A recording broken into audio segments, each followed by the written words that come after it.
감사합니다. 오늘 같이 나눌 하나님 말씀은 사도행전 9장 17절부터 19절까지 말씀입니다. 사도행전 9장 17절부터 19절입니다. 신약성경 202페이지에 있습니다.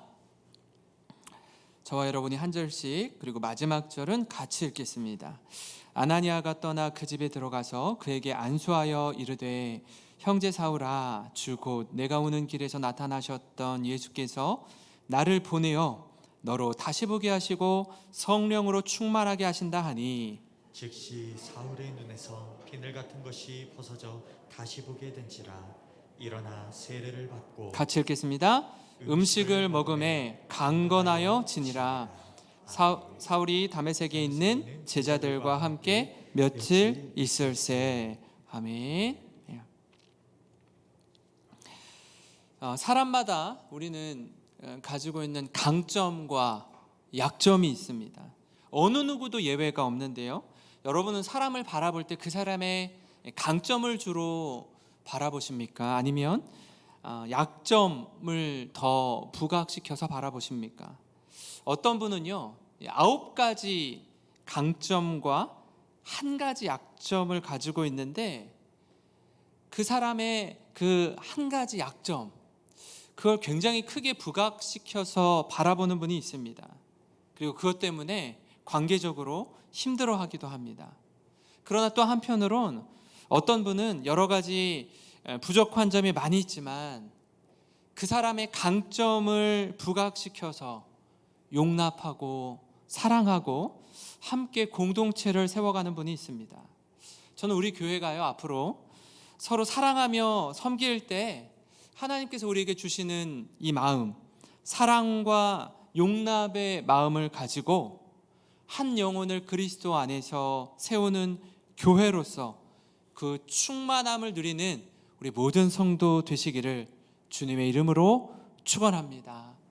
우리가 계속해서 아나니아에 대해서 그리고 사울에 대해서 함께 살펴보고 있는데요.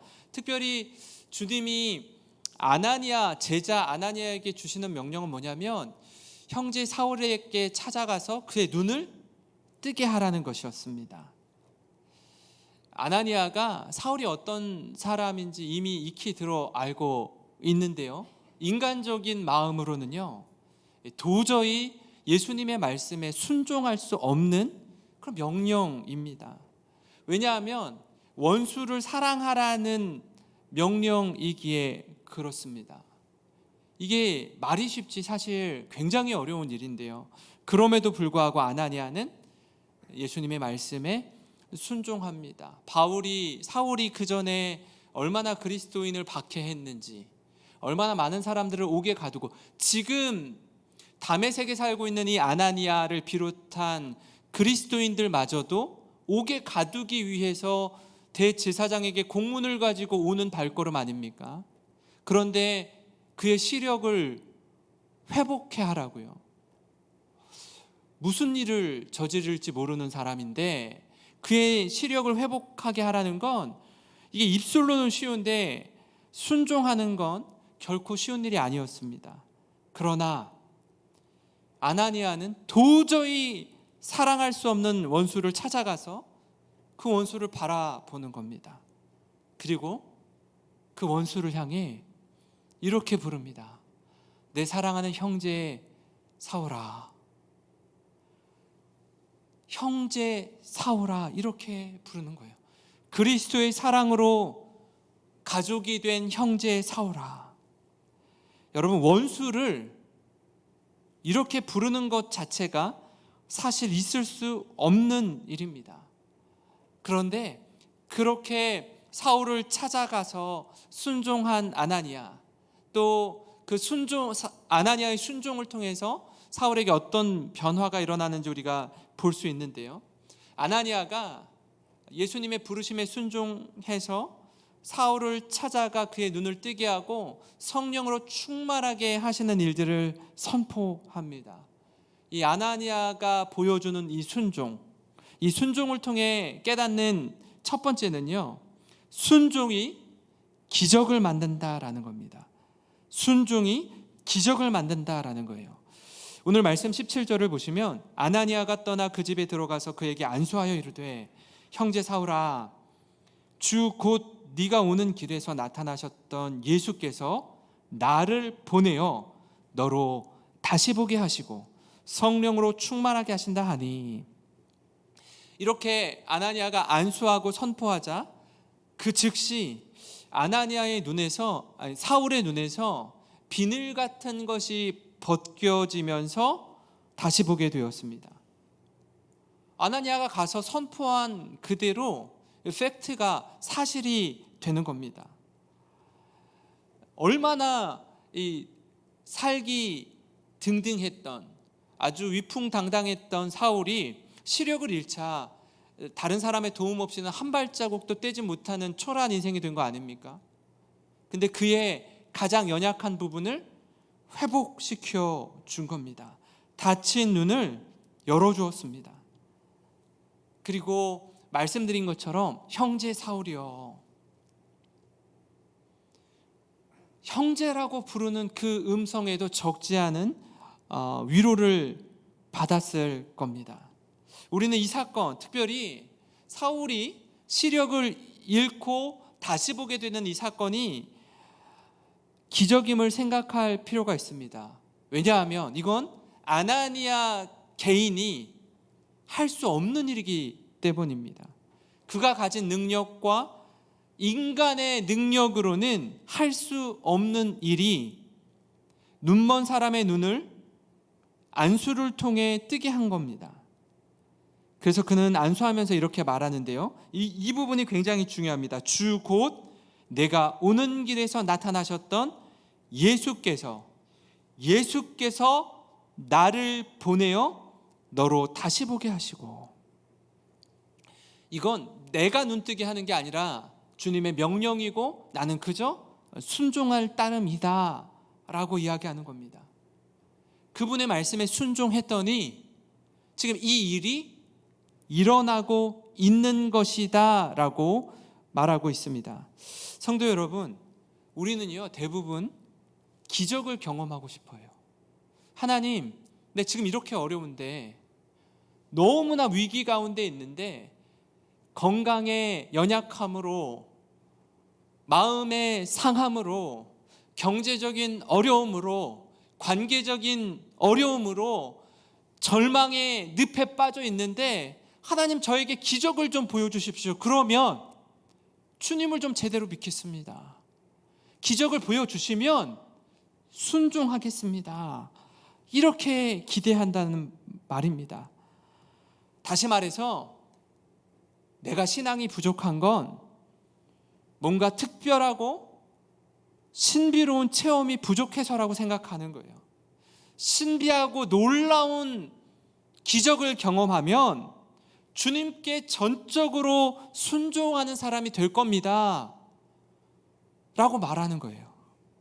근데 여러분, 오늘 아나니아가 보여주는 건 무엇입니까?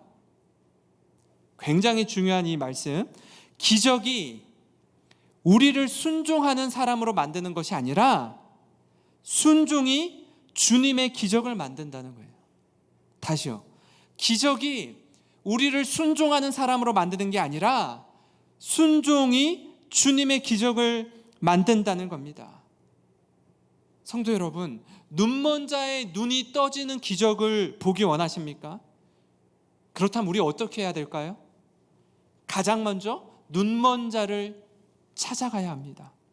그 눈먼 자가 심지어 사울처럼 그리스도인을 박해하는 우리의 원수일지라도 주님께서 우리에게 가서 그 영혼을 사랑하라고 그렇게 말씀하시면 사랑하는 자리로 가야 기적을 경험하게 되는 거예요. 그저 마음만으로 하는 보이지 않는 사랑은요, 우리 주님도 못 봤다고 하십니다. 주님의 구체적인 명령에 두려움과 손해를 감수하고 순종의 자리로 가는 겁니다. 홍해가 갈라지는 걸 보기 원하십니까? 그러면 홍해와 애굽의 군대 사이에 서야 합니다.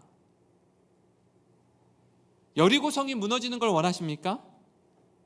그렇다면 7일 동안 하루에 한 번씩, 마지막 날은 7번, 총 13번을 그 큰 여리고성을 아무 소리 하지 않고 말없이 묵묵히 돌아야 합니다. 우리가 보기 원하는 기적이 일어나는 자리까지 가는 건 바로 우리가 해야 할 몫입니다. 그게 바로 우리의 사명입니다. 이 자리에 계신 우리 성도 한 사람 한 사람이 믿음으로 순종할 때 그 순종을 통해 주님이 일하실 줄 믿습니다. 주님이 우리를 통해 기적을 행하시고 우리는요, 그 주님의 기적을 가장 가까운 자리에서 두 눈으로 보게 되는 것입니다. 이 감격과 충만한 은혜를 누리는 모든 성도 되시기를 주님의 이름으로 축원합니다. 그런가 하면요, 아나니아의 순종을 통해 깨닫는 두 번째는요, 기적의 현장 속에 자기 자신은 주의 종이라는 걸 철저히 자각하는 겁니다. 아나니아를 통해 사울에게 일어난 기적은 두 가지인데요. 하나는 뭐냐면 잃었던 시력을 회복하는 것이고요, 다른 하나는 성령의 충만함을 입는 것입니다. 그 중에 눈을 뜨는 기적은 특별한 기적입니다. 그러나 우리가 아는 것처럼 이 기적은 아나니아 스스로가 일으킬 수 있는 기적이 아니라는 거예요. 자신을 불러서 사명을 주신 예수님께서 하시는 일이지 내가 하는 일이 아니라는 거죠. 17절을 다시 한번요. 주 곧 내가 오는 길에서 나타나셨던 예수께서 나를 보내어 너로 다시 보게 하시고, 내가 지금 너에게 안수하지만 너의 눈을 뜨게 하는 기적은 내가 아니라 예수님께서 베푸는 기적이라고, 그걸 분명히 해두는 겁니다. 자신은 그저 주님의 부르심에 순종해서 예수님의 기적을 전하는 자이지 기적을 일으키는 자가 아니라는 거예요. 이 아나니아의 마음이 너무 중요합니다. 한번 곰곰이 생각해 볼까요? 자신을 통해서 사울이 눈을 뜨게 되고 이후에 여러분 신약 성경의 절반을 사도 바울이 기록하지 않습니까? 기독교 역사상 가장 유명한 사람 가운데 한 사람 아닙니까? 그렇다면 뒤에서 이런 말 하고 싶지 않을까요? 아유, 주님도 모르고 뭣도 모르는 철부지처럼 저렇게 천방지축하던 저 사람 눈뜨게 한 거 내가 했어. 내가 했다고. 그런 말 하고 싶지 않을까요?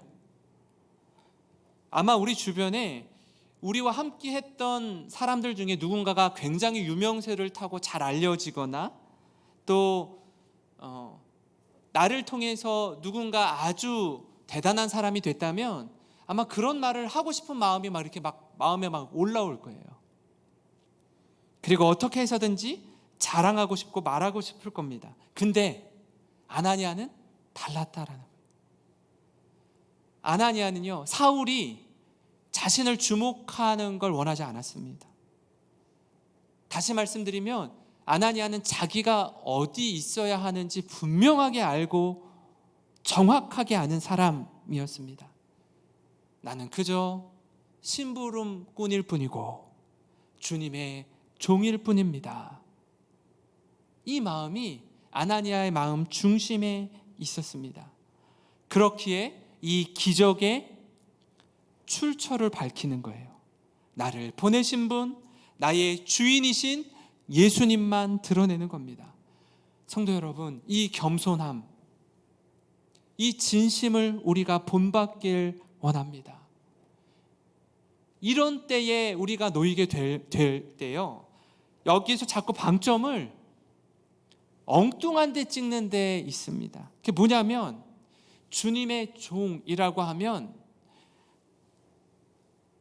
종이라는 데 방점을 찍어야 되는데 주님의 방점이 있으니까 자꾸 자신이 종인 걸 잊어버리고 주인 행세를 하는 겁니다. 그래서 문제가 생기는 거 아닙니까?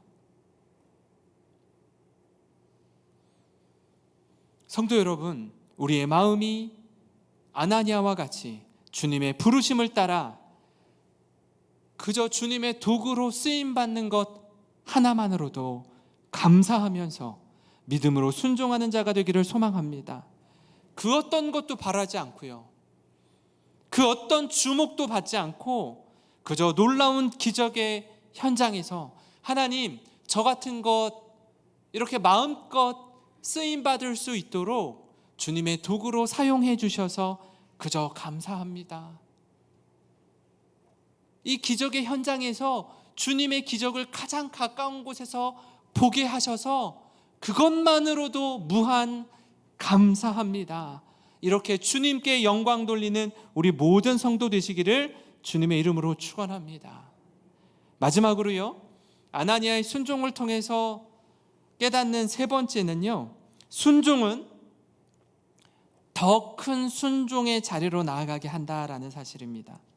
아나니아가 예수님의 부르심에 순종해서 사울의 눈을 다시 보게 하고 이어서 성령으로 충만하게 하는 사명을 감당했습니다.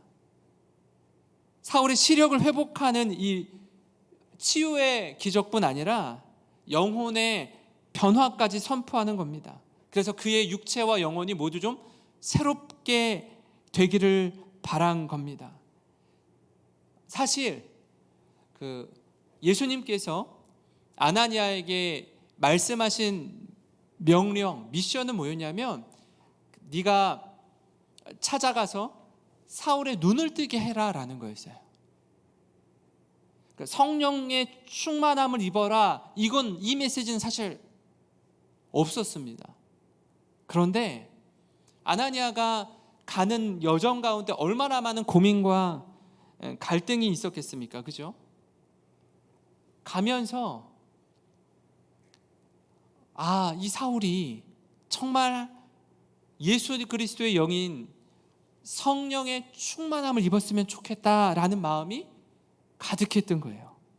에베소서 5장 17절 18절에 보시면 그러므로 어리석은 자가 되지 말고 오직 주의 뜻이 무엇인가 이해하라. 술 취하지 말라. 이는 방탕한 것이니 오직 성령의 충만을 받으라. 이렇게 말씀합니다. 그러니까 이 땅에서 성도로 살아갈 때에 주님의 뜻을 분별하는 것뿐 아니라 성령으로 충만해지는 것이 절대적으로 필요하다는 거예요. 이게 왜 중요하냐면 예수님께서 아나니아를 설득하고 그에게 미션을 줄 때에 앞으로 그를 어떻게 사용하실 것인지에 대한 기대감이 있었어요. 그 마음이 있었습니다. 사도행전 9장 15절에 보면요, 이렇게 이야기하는데요, 주께서 이르시되 가라, 이 사람은 내 이름을 이방인과 임금들과 이스라엘 자손들에게 전하기 위하여 택한 나의 그릇이라. 지금 사울을 하나님 어떻게 쓰시겠다는 거예요? 이방인과 임금들과 이스라엘 자손들에게 전하기 위하여 택한 나의 그릇이라는 거예요. 처음에 주님, 사울에 대해서 익히 알고 있는데 이런 사람의 눈을 뜨게 하는 거 꼭 제가 해야 됩니까? 눈 뜨게 해서 무슨 일을 겪을지 모르는데요. 예수님을 설득하던 아나니아가 사울을 주님이 이렇게 쓰시겠다 하니 그저 눈 뜨는 것뿐 아니라 그 정도의 순종뿐 아니라 자신이 축복하면서 당신이 예수의 영이신 성령의 충만함을 받아서 순종을 넘어선 넘치는 축복을 그에게 구하는 거예요. 아나니아의 안수를 받아 눈을 뜨게 될 이 사울이 앞으로 평생 주님의 이름을 위해서 사명을 가지고 살게 될 것을 보고 당신이 정말 성령의 충만함을 입은 자로서 귀한 사명 감당했으면 좋겠다라는 마음으로 전하는 겁니다. 우리 이렇게 생각할 수 있죠. 주님이 어떤 명령을 하시고 우리에게 부탁을 하시면 다른 사람이 부탁하면 안 하겠는데, 충분히 이런저런 이유와 핑계를 대서 둘러대겠는데, 주님 말씀하시니 제가 억지로라도 순종하겠습니다. 할 수 있어요. 최소한의 순종을 할 수 있어요. 근데 순종 넘어서의 더 큰 순종으로 나아간 이 아나니아의 모습을 보면서 우리 자신을 좀 한번 돌아봤으면 좋겠습니다. 사랑하는 성도 여러분, 최소한의 순종으로 만족하지 마십시오. 주신 명령에만 순종하고 거기서 멈추는 거, 이걸 당연하다고 생각하지 마시기 바랍니다. 물론 그것조차도 안 하는 분들이 많아요. 그런 기준으로 볼 때는 마지못해서, 아니 억지로라도 순종하는 그 순종이 대단한 순종일 겁니다.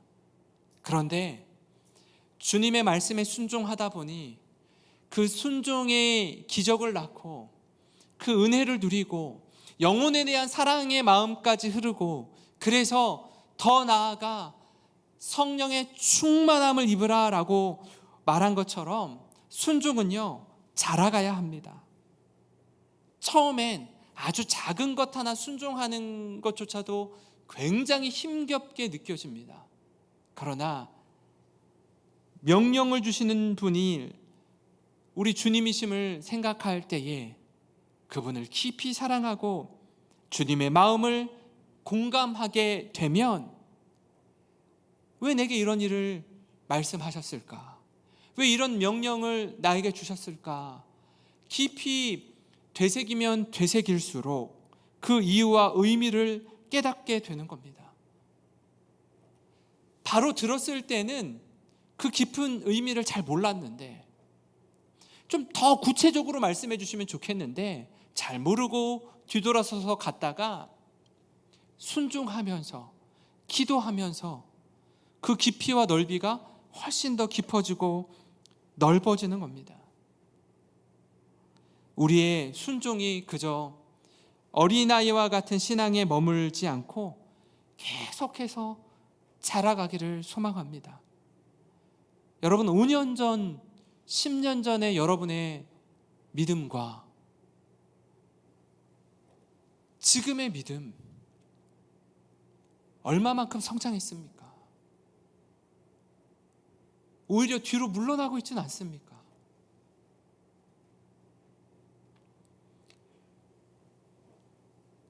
코로나를 지나서 코로나와 함께하며 가는 이때에 우리의 식어진 마음, 우리의 무감각해진 영혼, 그저 물에 물 탄 듯 술에 술 탄 듯 이전의 그 열정과 헌신은 다 사그라들고 그저 내 한 몸, 나 하나의 신앙 유지하기에 급급한 그 모습으로부터 나를 뛰어넘어서 혹 우리 사랑하는 가족들 가운데 누구, 우리 사랑하는 셀 가족 가운데 누구, 우리 사랑하는 이웃들 가운데 누구,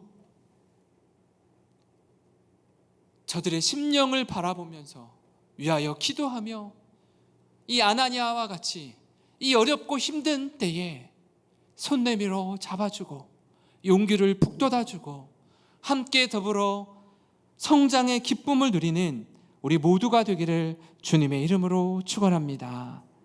우리 오늘 말씀을 기억하면서 같이 찬양 드리고 뜨겁게 기도하겠습니다.